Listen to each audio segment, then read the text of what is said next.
조선 11대 임금 중종과 단경왕후의 치마바위. 전설은 한국의 민간 전설 중 하나로 인왕산과 관련이 깊습니다. 이 전설은 조선시대 중종제위 그의 첫 번째 왕후인 단경왕후 신씨의 이야기를 바탕으로 하고 있습니다.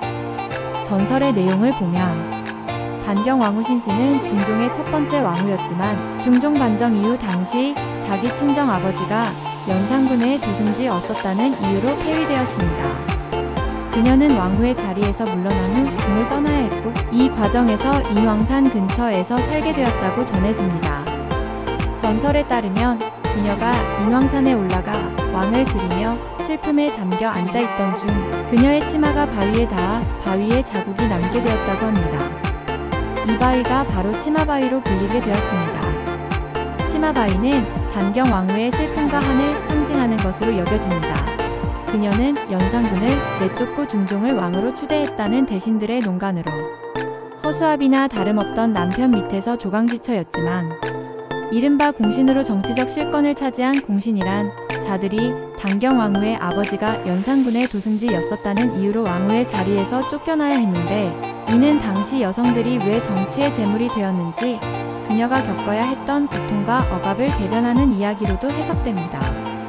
인왕산은 서울의 중심에 위치한 산으로 역사적으로 많은 사연을 간직한 장소 중 하나입니다.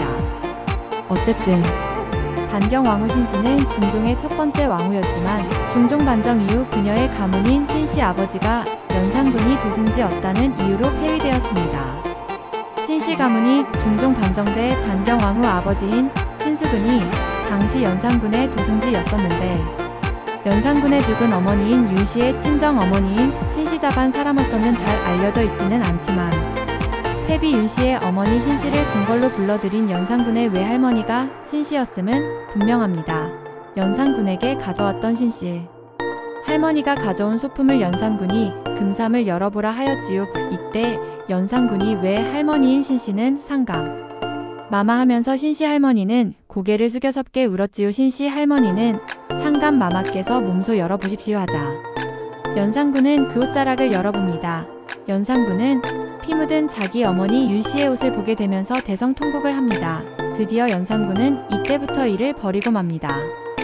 연산군은 폐비 윤씨가 돌아가시게 한 것은 평소에 자기 아버지 성종의 후궁인 정귀인과 엄소용의 참소 때문이었다는 말을 듣고 있었는데 그때까지도 의심만 하였지 확인을 못했는데 이금 3의 피를 보자 연산군은 당장 정귀인과 엄소용을 끌어내오라 하고 두 사람을 마구 두들겨 패기 시작합니다.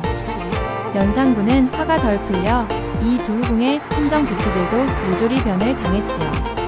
이때 공신 임사웅은 당시 단경왕후의 아버지였던 도승지 신숙은 손을 잡고 조정의 반대 세력들을 깡그리 몰아내는 일을 저질렀지요. 이것이 역사에서는 갑자사화라고 부른답니다. 결국 박원종 성희안이 이끈 반정군에 의해 군사들로 새로 임금이 된 진성대군은 조선이 11대 왕인 중종이 된 것이지요. 연산군이 10여 년을 멋대로 휘저어놓고 간 뒤를 이은 중종은 이러하다 할 자신도 없이 용상에 앉혀지었지요. 그런데 자기를 이을 왕으로 만들었다는 공신들 즉 박원종, 성희안, 유자공 등 107명의 대신들이 왕이 된 지 7일 만인 9월 9일 대신들이 난데없는 중종에게 터무니없는 요구를 합니다. 중종의 조강지처인 왕비를 폐위시키라는 것이었습니다. 이유는 중종의 왕비 신씨가 연간의 도승지였던 신수군의 딸이었다는 이유에서였지요. 신수군을 신들이 반정하는 과정에서 반정 성공을 위하여 죽일 수밖에 없었습니다.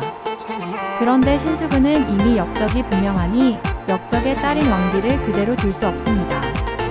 곧 신비를 폐위시켜서 밖으로 내보내시옵소서 하고 협박 아닌 협박을 합니다. 순간 중종의 눈에는 앞에 있는 공신들이 이리떼 같고 호랑이 같이 보였지만 그는 아내를 퍽이나 사랑했고 신씨도 남편을 세상에 드문 알뜰한 정성으로 삼겼었지요. 임금 중종은 죄 없는 착한 비를 어찌 버리라는 말이여 하고 답답하다는 듯이 말하자 그러나 대신들은 더욱 협박조로 폐비를 주장합니다.